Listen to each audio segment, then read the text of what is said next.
Hello everybody.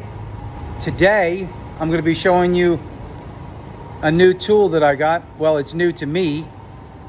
It's not exactly new. It was made in 1936. This is a Atlas Craftsman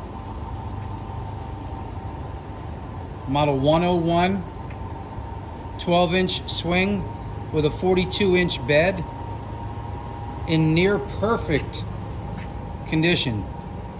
I'm going to order new belts for it. They're in good shape, but I've been getting stuff on eBay.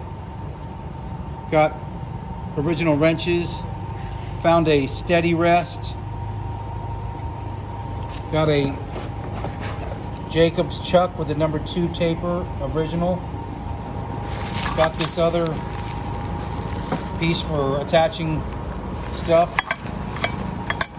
I think they call these dogs. I'm not sure why. But anyhow, I've wanted one for a long time. Found it in the Villages, which is close by my house.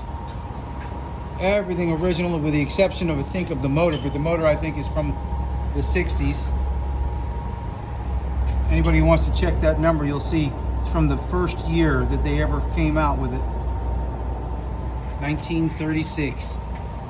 In near perfect condition. I'm going to order new belts. I think that's all it needs. It runs great. And it's the perfect size for the small things that I need.